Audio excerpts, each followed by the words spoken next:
사무엘상 8장 1절에서 9절 말씀. 살아계신 하나님이 우리에게 말씀하십니다. 귀를 열고 또 마음을 다해서 하나님의 말씀을 받으시기 바랍니다. 제가 봉독하겠습니다. 사무엘이 늙음에 그의 아들들을 이스라엘 사사로 삼으니 장자의 이름은 요엘이요 차자의 이름은 아비야라. 그들이 부엘세바에서 사사가 되니라. 그의 아들들이 자기 아버지의 행위를 따르지 아니하고 이익을 따라 뇌물을 받고 판결을 굽게 하니라.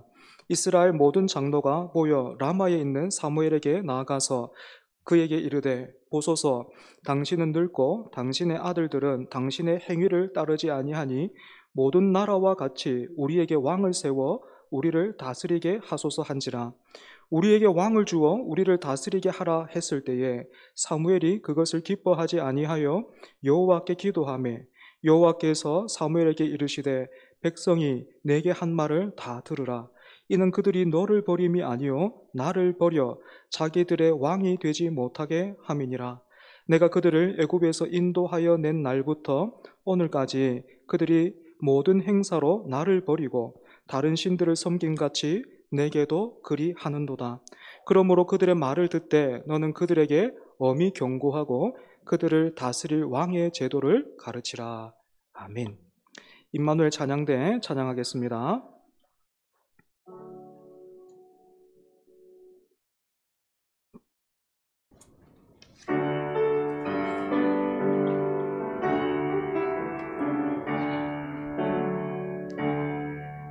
주님 말씀하시면 내가 나가리라. 주님 뜻이 아니면 내가 멈춰서리라. 나의 가고 사는 건 주님 뜻에 있으니 오 주님 나를 이끄소서. 주님 말씀하시면 내가 나가리라. 주님 뜻이 아니면 내가 멈춰서리라. 나의 가고 서는 것 주님 뜻에 있으니 오 주님 나를 이끄소서.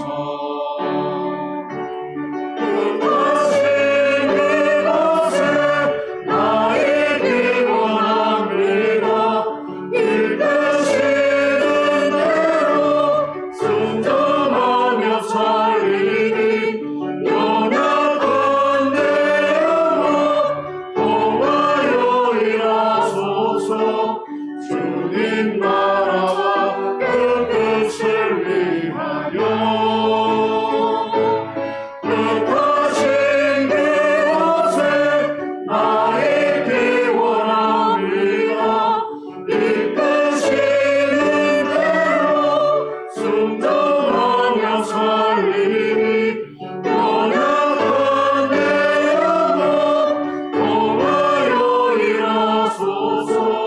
주님 나라와 그 뜻을 위하여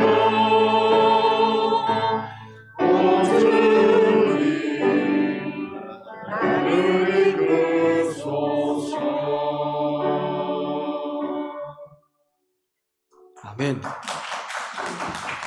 감사합니다. 여러분은 리즈 시절이라는 단어를 들어보셨습니까? 한때 젊은이들 사이에서 유행했던 말인데 전성기 또는 황금기를 의미합니다. 리즈 시절이라는 이 말이 어떻게 나왔는가 한번 찾아보니까 사실 이 리즈는요, 영국에 있는 프로 축구팀 이름이에요. 이 팀에 앨런 스미스라는 선수가 있었는데 이 선수가 나중에 리즈 팀보다 훨씬 유명한 맨체스터 유나이티드라는 팀으로 옮겨가서 박지성 선수와 함께 이렇게 뛰기도 했습니다. 그런데 앨런 스미스라는 이 선수의 실력이 팀을 옮기면서 약간 주춤했던 것 같아요. 그래서 축구 팬들 사이에서 이 선수의 전성기를 리즈 시절 이렇게 불렀는데 이 단어가 젊은 층을 중심으로 확산된 것입니다. 그래서 여러분, 여러분에게 있어서 리즈 시절은 언제였습니까? 황금기, 전성기 언제였습니까?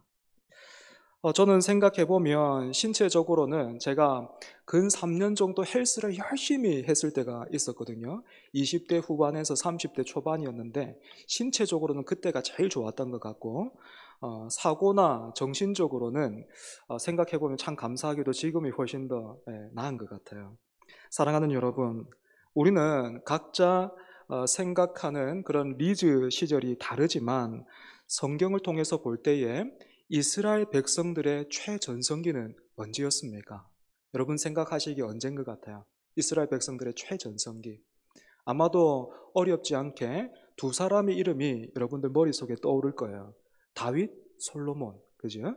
이 두 사람 이름이 떠올릴 수 있을 텐데, 그래서 여러분, 다윗과 솔로몬이 왕으로서 정치를 잘해서 또 힘이 있었기 때문에 그 군사력으로 이스라엘이 전성기를 누렸습니까? 그래서 역시 탁월한 인물이 있어야 나라가 전성기를 그렇게 누리고, 교회도 탁월한 인물 몇 명이 있어야 부흥을 그렇게 누릴 수 있는 겁니까?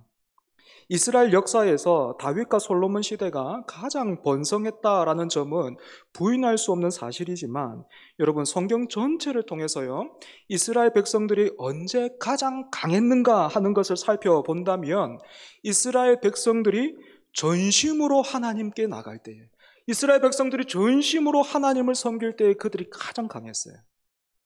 지난주 우리가 살폈던 사무엘상 7장의 미스바 부흥이 여기에 좋은 예가 되지요. 그죠? 여러분, 이스라엘 백성들이 미스바에 모여서 막 전심으로 물을 기울여다 붓고 또 하나님 앞에 금식하면서 사무엘을 통해서 기도해달라고 그렇게 요청했을 때 어떤 일이 있었습니까? 이스라엘 백성들이 미스바에 다 모였다 하는 말을 듣고 블레셋이 쳐들어왔잖아요. 그죠? 그런데 이스라엘이 그 블레셋을 이겼죠. 그죠? 그렇게 달아난 블레셋은 감히 이스라엘 앞에서 다시 힘을 쓰지 못했고, 빼앗겼던 땅도 되찾게 되었고, 다른 주변 이방 민족들과는 평화를 누릴 수 있었습니다.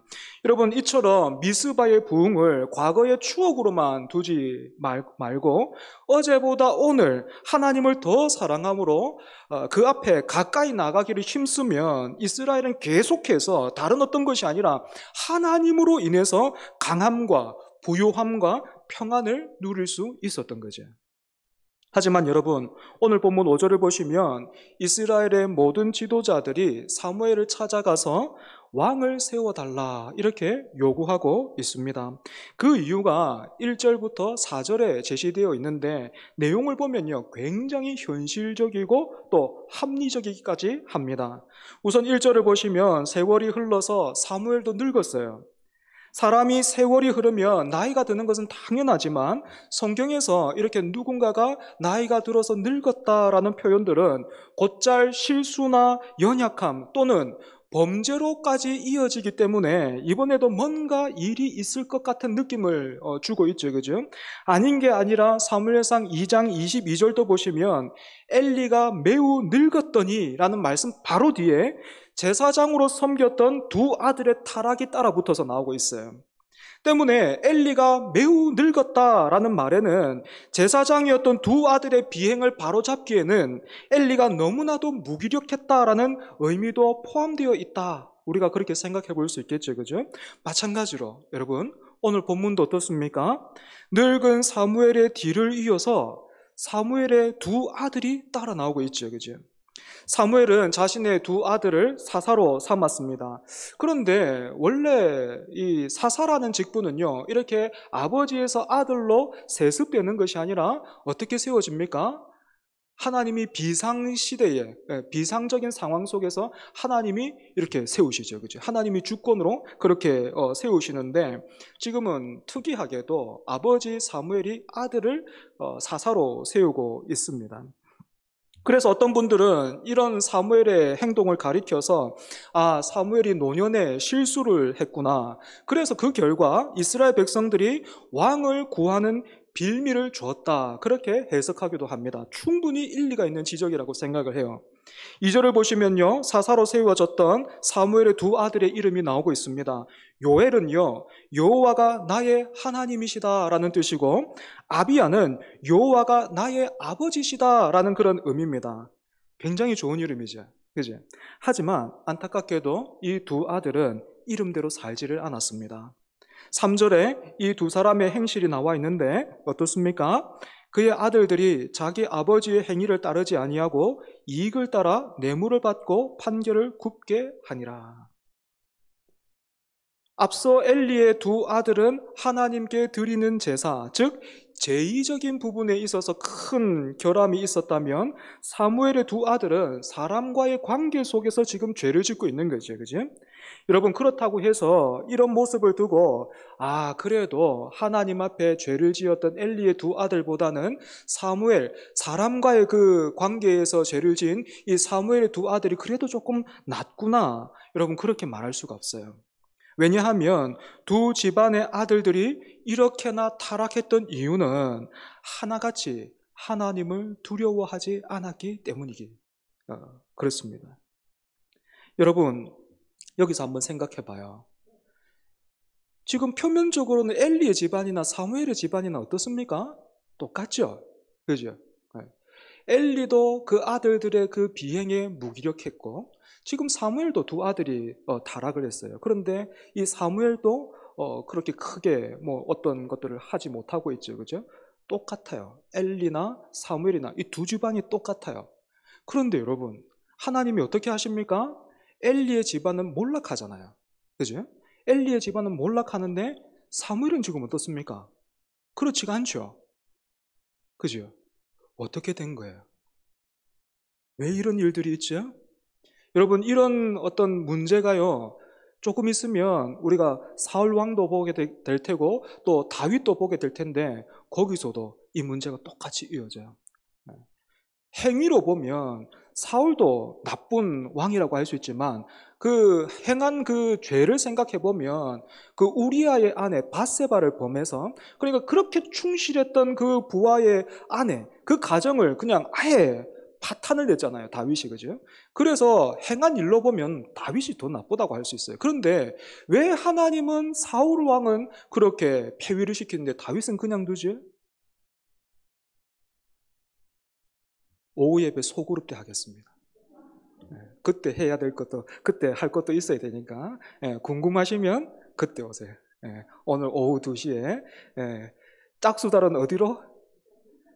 짝수달은 이게 새가족실로, 홀수달은 소예배실로 여러분 오십시오. 다시 본문으로 돌아가서요.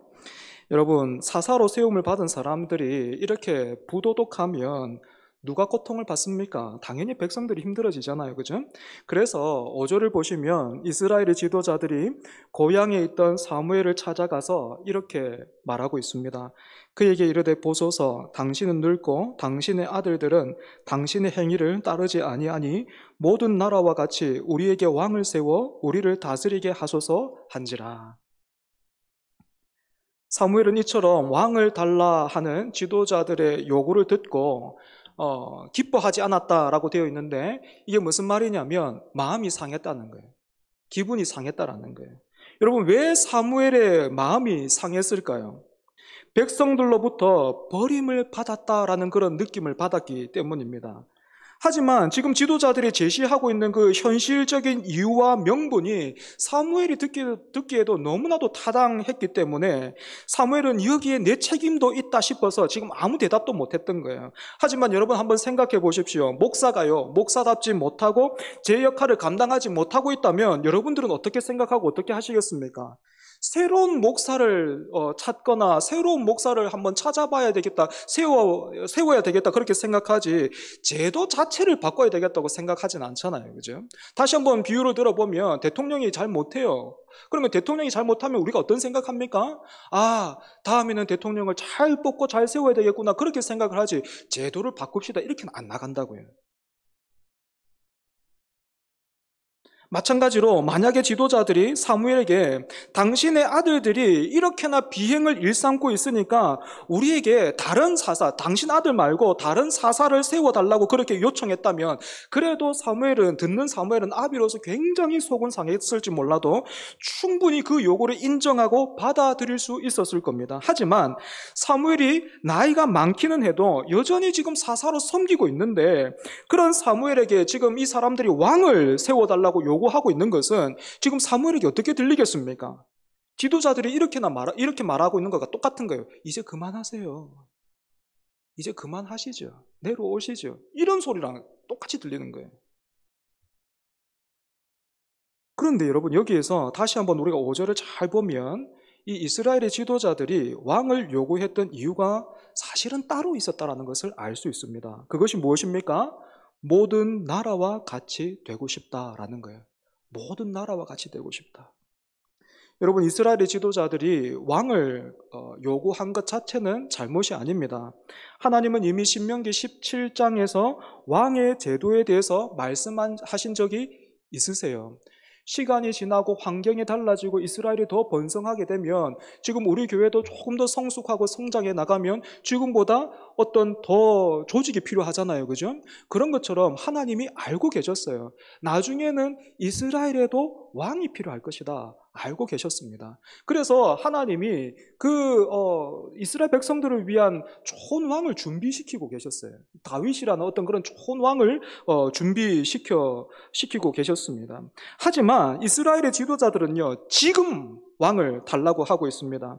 현실이 그만큼 어렵고 힘들기 때문입니까? 그것도 아니에요. 너무나도 타당하고 합리적인 이들의 요청 뒤에는, 사무엘이 늙었고 그 아들들은 지금 그 아비처럼 올바르게 행동하지 않는다라고 하고 있는 이들의 어떤 이유와 명분 뒤에는 사실은 모든 나라와 같이 되고 싶어 하는 의도가 숨겨져 있었던 것입니다. 여러분, 모든 나라와 같이 되고 싶다라는 이것은 구체적으로 무엇을 의미할까요? 홍익대학교 건축공학과 유현준 교수님의 강의를 들어보면요, 한 나라를 다스렸던, 한 시대를 다스렸던 왕의 권위나 그 도시의 부강함은 무엇보다도 건축물에 잘 반영이 된다 그래요. 강력한 왕이 다스리던 도시는 높고 견고한 성벽으로 둘러싸여 있고 그 안에는 여러 가지 웅장하고 화려한 건물들이 들어서 있다는 것입니다. 그래서 여러분, 재밌는 것은요, 왕들이 남긴 건축물들을 비교해 보면서 다른 시대 그리고 다른 때에 살았던 그 왕들을 서로 비교해 볼 수 있다는 겁니다. 여러분, 피라미드로 유명한 이집트의 파라오와 만리장성을 쌓은 진시황이 둘이가 붙었어요. 전쟁을 합니다. 그러면 누가 이길까요? 이게 비교가 된다는 거예요. 피라미드와 만리장성의 공통점은 큰 돌을 옮겨서 쌓았다라는 것이죠. 그죠? 권력이 크고 강할수록 당연히 많은 사람들을 동원할 수 있었을 것이고, 그 결과 돌을 더 많이, 더 높이 쌓을 수 있었던 겁니다. 그래서 유현준 교수님이 돌들을 쌓아 올리는데 사용한 그 에너지를 계산해서 보니까 만리장성이 피라미드보다 2.3배 더 높게 나왔다고 해요. 하지만 만리장성은 원래 있던 그 성을 어떻게 이렇게 연결하기도 하고 또 보수하기도 했기 때문에 결과적으로는 아마도 파라오와 진시황의 힘은 엇비슷했을 것이다, 이렇게 추측했습니다. 여러분, 이렇게 볼 때에 이스라엘이 모든 나라와 같이 우리가 되고 싶어요 했던 이 말의 의미가 무엇이겠습니까? 우리도 척 보면 강하게 보이고 싶고, 저 성막이 아니고 그럴듯한 건물을 세워서 그것으로 자랑하고 싶고 좀 높아지고 싶다라는 것입니다.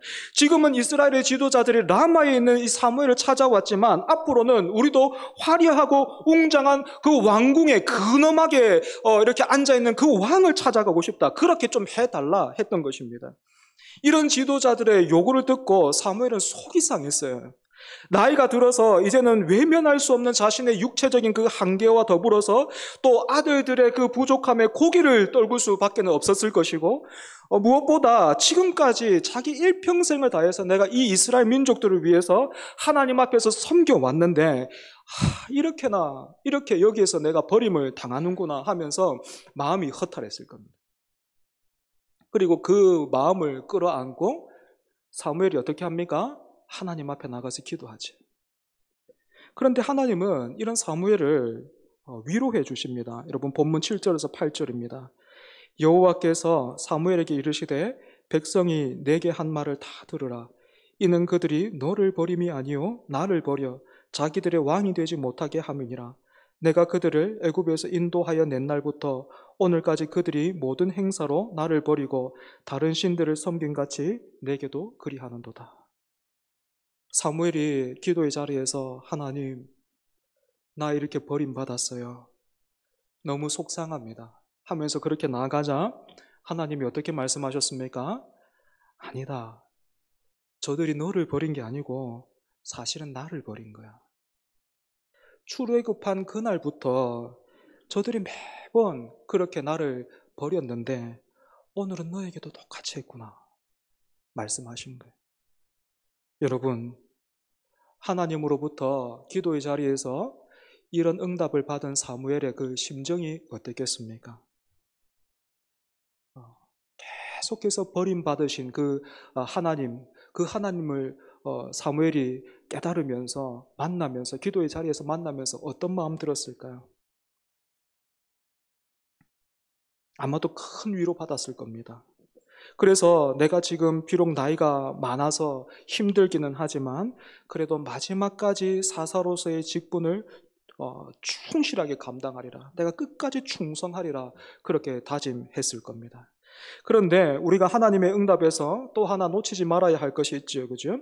바로 하나님이 그 백성들로부터 줄곧 버림을 받으셨다라는 것입니다. 그런데 하나님은 이번에도 사무엘에게 지도자들의 요청을 들어주라고 그렇게 하고 계시죠. 하나님이 이스라엘의 잘못된 그 요구를 그 자리에서 잘못됐다기보다는 성급한 요구지요. 그죠? 그 성급한 요구를 그 자리에서 바로잡지 않으시고 또다시 하나님이 버림받으시겠다라는 겁니다. 이스라엘의 지도자들이 왕을 구하면서 사무엘에게는 그 본뜻을 숨길 수 있었는지는 모르겠지만 하나님 앞에서는 불가능한 거잖아요. 그죠? 그 진심을 숨기는 게 불가능한 거잖아요. 그러면 하나님이 진노하실 법도 한데 이놈들이 또 그러는구나. 이놈들이 보자 하니까 끝이 없구나 하면서 진노하실 법도 한데 하나님은 마치 포기하거나 외면하시는 것처럼 지금 들어주시는 거예요. 다 들어주라 합니다. 여러분, 왜 하나님은 사무엘을 통해서 이스라엘의 지도자들을 꾸짖지 않지요? 어쩌면 사무엘도 원했던 거 그거 아닙니까? 너무 힘들어요.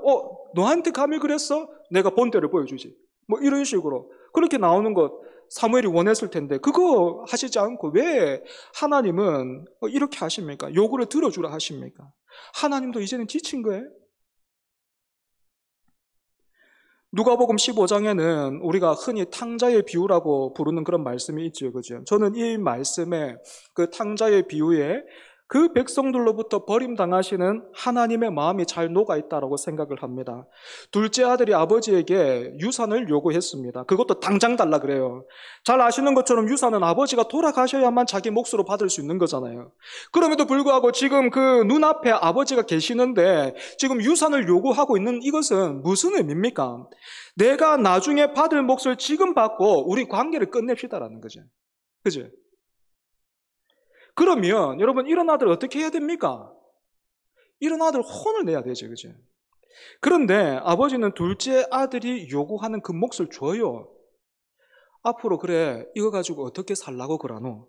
묻지도 않고 이제는 이걸로 너하고 나하고는 끝이다. 다시는 돌아올 생각도 하지 말고 내 얼굴 볼 생각도 하지 마라. 이런 다짐도 없습니다. 아버지는 그저 둘째 아들이 요구하는 것을 묵묵히 들어줬습니다. 하지만 둘째 아들은 여기에서 만족하지 않고 자기 몫을 받은 것으로 만족하지 않고 어떻게 합니까? 아버지로부터 받은 유산을 모두 다 이렇게 현금화 시켜가지고 먼 나라로 들고 가서 거기서 다 탕진해버리죠. 그죠?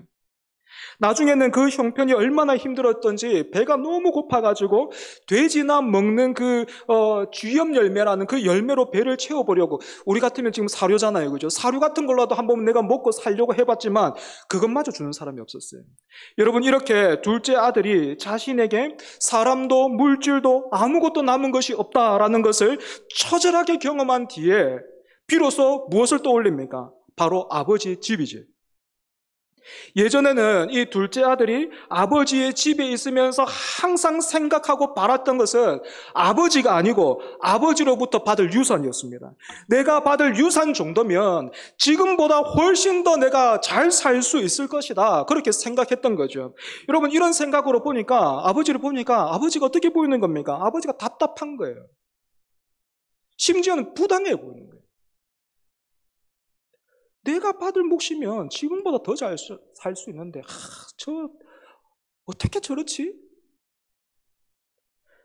그래서 어느 날 더 이상 참을 수가 없어서 아버지에게 자신의 몫을 요구하고 당당하게 독립을 했습니다. 그것도 가까이 있으면 또 아버지가 간섭할 것 같아서 멀리 외국으로 달아나 버렸죠.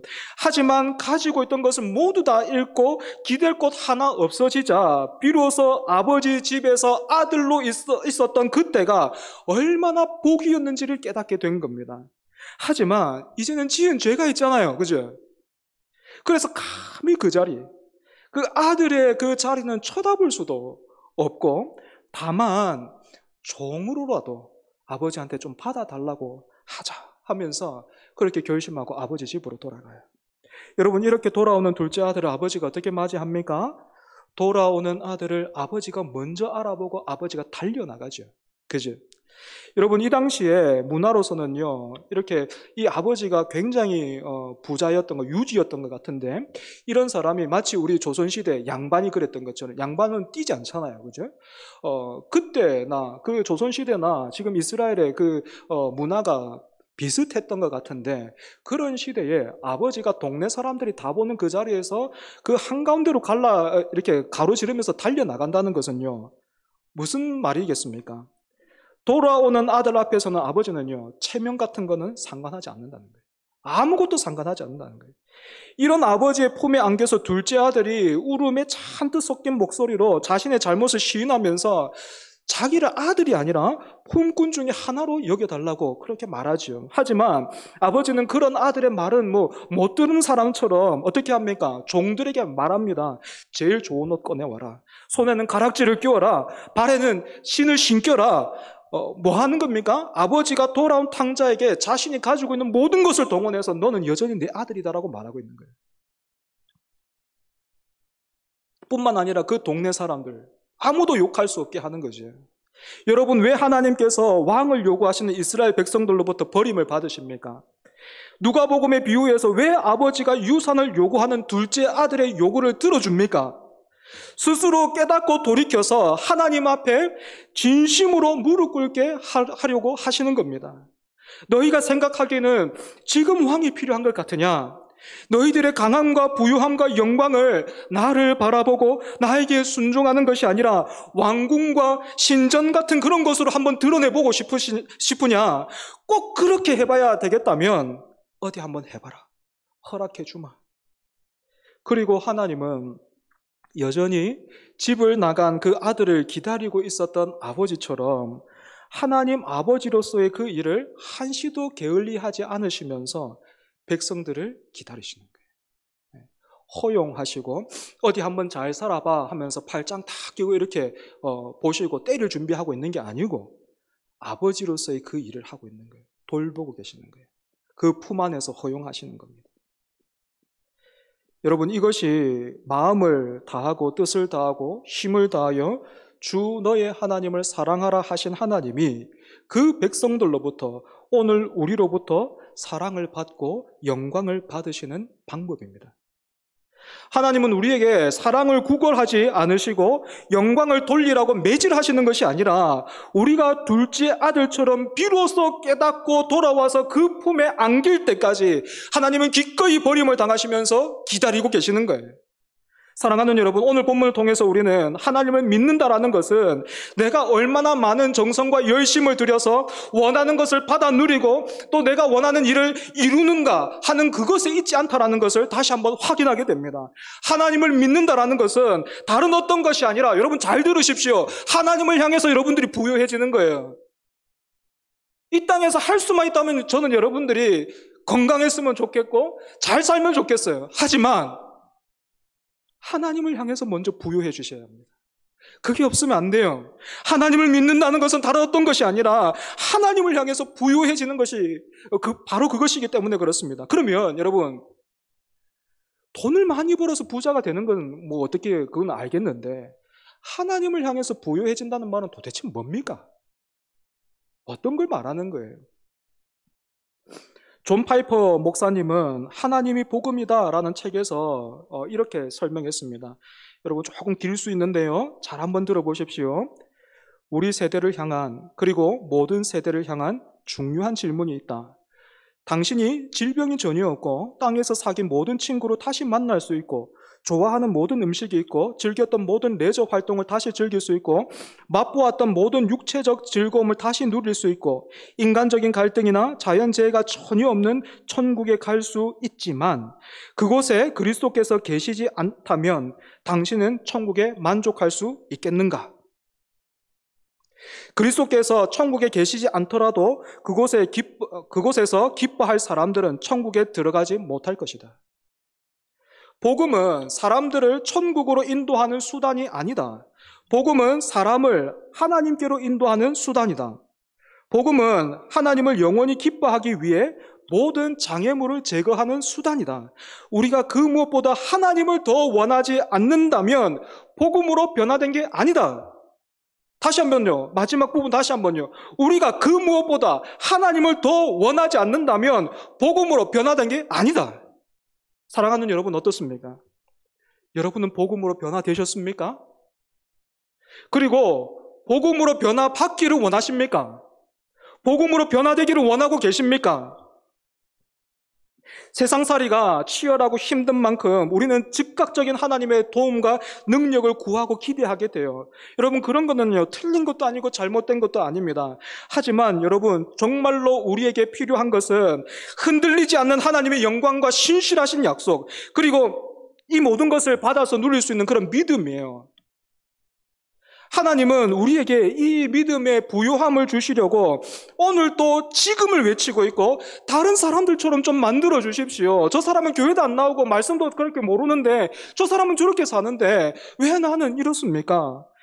지금을 외치고 다른 사람들처럼 만들어 달라라고 하는 우리로부터 외면과 불평과 불만을 들으시지만 하나님이 넉넉히 참으시는 것입니다. 선하신 하나님은 우리의 부탁을 그저 잘 들어주시는 이웃집 아저씨가 아니고 우리의 아버지가 되심으로 우리를 복되게 하시는 분이시기 때문입니다. 사랑하는 여러분, 하나님 아버지를 향해서 오늘도 받을 유산만을 구하고 주시지 않아서 섭섭한 마음으로 돌아가는 분이 한 분도 안 계셨으면 좋겠습니다. 이미 하나님은 예수 그리스도를 통해서 우리를 위해서는 아무것도 아끼지 않으시는 그런 분이시다라는 것을 보여주시고 확증하셨습니다. 그래서 여러분, 이제는 우리가 이 은혜와 사랑에 반응해야 할 차례입니다. 모든 것을 드리고 또 모든 것을 다해서 하나님을 사랑하는 저와 여러분 되기를 바랍니다. 하나님을 향해서 부유해 주십시오. 그 무엇보다 하나님을 향해서 부유해 주십시오. 은을 찾는 것처럼, 금을 찾는 것처럼 하나님을 찾으십시오. 말씀을 통해서 그렇게 하나님을 사모하십시오. 그렇다면 언제나 그 은혜 안에서 우리는 전성기일 것이고, 어제보다 오늘, 오늘보다 내일 우리는 더 황금기를 누리게 될 것입니다. 힘써 주 하나님을 사랑하는 저와 여러분 되기를 바랍니다. 말씀을 기억하면서 우리 함께 찬송하겠습니다.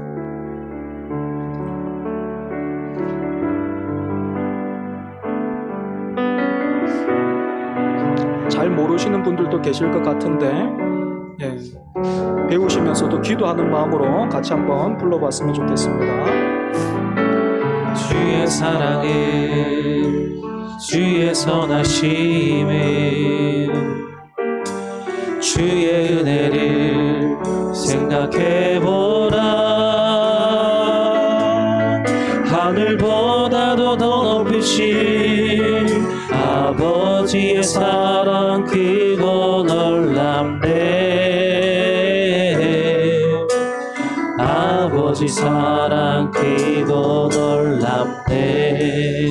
다시 한번 주의 사랑을, 주의 사랑에 주의 선하심 주의 선하심에 주의 은혜를 생각해보라. 하늘보다도 더 높으신 하늘보다도 더 높으신 아버지의 사랑 그거 놀랍네. 아버지 사랑 그거 놀랍네. 내 어찌 그 사랑이지 내 어찌 그 사랑이시리.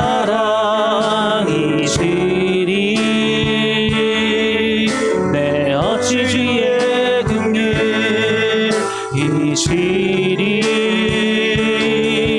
내 영혼의 모든 소원 만족시킨 하나님. 주의 사랑에 주의 선하심에 주의 은혜를 생각해보라. 하늘보다도 더 높으신 아버지의 사랑 그거 놀랍네. 아버지 사랑 그거 놀랍네. 주의 사랑을 주의 선하심 주의 사랑이 주의 선하심에 주의 은혜를 생각해보라 주의 은혜를 생각해보라. 하늘보다도 더 높으신 아버지의 사랑 그거 놀랍네.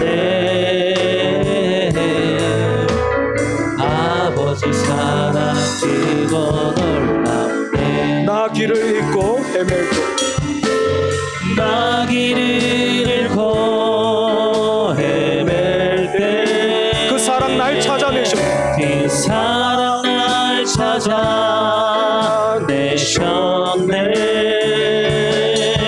내 영혼의 모든 소원 만족시킨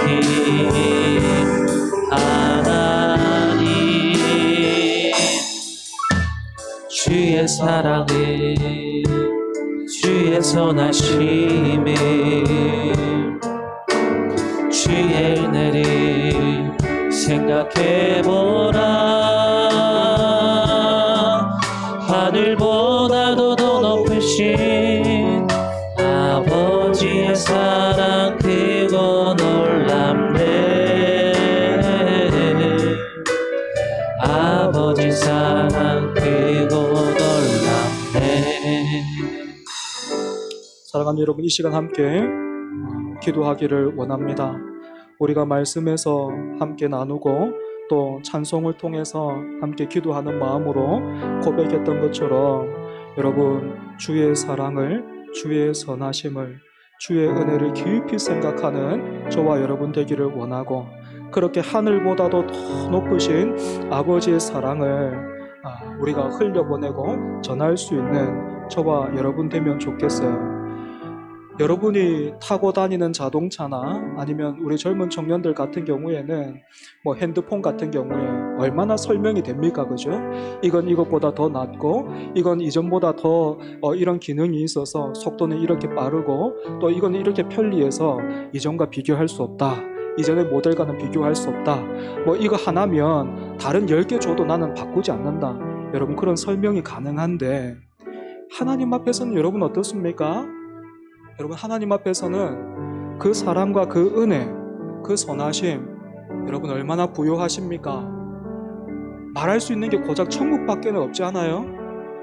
여러분, 올 한해 우리가 하나님의 말씀을 통해서, 예배를 통해서 하나님 앞에서 부요한 존재 되기를 원합니다. 하나님 우리를 기다리세요. 그래서 그 돌아온 둘째 아들처럼 우리가 하나님의 품에 안겨서, 하나님, 아버지밖에 없습니다. 내가 이제는 아버지 안에서 다른 어떤 것이 아니라 아버지를 기대합니다. 아버지를 사랑합니다. 그렇게 구할 수 있는 또 기뻐할 수 있는 저와 여러분 되기를 원합니다. 그런 은혜와 믿음 달라고 이 시간 함께 기도하겠습니다. 주여, 우리에게 부요함이 필요합니다. 하나님, 이 땅을 우리가 살아가고 있기에 하나님, 우리에게 필요한 것들, 육신의 강건함과 하나님 또 물질의 하나님 필요들이 채워져야 되겠지만, 하나님 그 무엇보다도 아버지 하나님, 우리가 하나님을 향해서 부요해지기를 원합니다. 하나님, 너무너무 두려운 것이 우리가 꿈꾸고 바라고 우리가 기대했던 그 천국에 주님이 계시지 않음에도 불구하고, 하나님이 계시지 않음에도 불구하고 내가 모든 것이, 내가 바라고 기대했던 모든 것이 갖춰져 있기에 그것을 천국이라고 말하면서 그것을 하나님 아버지 기대하고 살았습니다. 그런 우리를 하나님 또다시 버림받으시면서까지 참으시고 붙들어 주셔서 다시 한번 말씀을 통하여서 깨닫게 하시고, 하나님 그 자리에서 돌아오라, 그 자리에서 돌아오라 말씀하여 주시니 하나님 감사합니다. 하나님, 우리가 하나님을 향하여서 부요한 아버지 하나님 그런 사람들 되게 하여 주시옵소서. 주의 몸된 공동체가 예수 그리스도로 부요해지게 하여 주시옵소서. 주의 사랑과 주의 선하심과 그 은혜에 하나님 아버지 풍성한 자를 될 수 있게 하여 주시옵소서. 단지 하나님 아버지 성경이 말하는 것이 천국뿐만이 아니라 하나님이 모든 것을 다해서 우리를 사랑하신 것처럼 우리도 그와 같이 하나님 아버지 모든 것을 사랑할 수 있는, 아버지 모든 것을 드려 쫓아갈 수 있는 우리 모두가 될 수 있도록 주여 은혜하여 주시옵소서. 하나님 아버지, 세상의 영광이, 그리고 세상의 자랑이 아버지 하나님 우리의 마음을 유혹하고 쓰러뜨리려고 할 때에도 주여 말씀을 통하여서 깨닫게 하여 주시고 불러주셔서 언제든지 돌이키게 하여 주시고 아버지 하나님 앞에서 부요한 자들 될 수 있도록 주여 은혜하여 주시옵소서. 아버지 하나님 주시옵소서.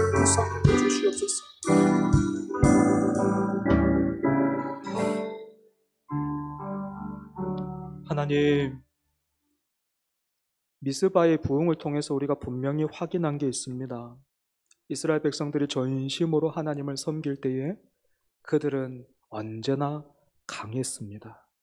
그들은 평안을 누릴 수 있었습니다. 하지만 세월이 흐르면서 사무엘만 나이가 들어서 약해지고 변한 게 아니고 이스라엘이 또다시 변했습니다.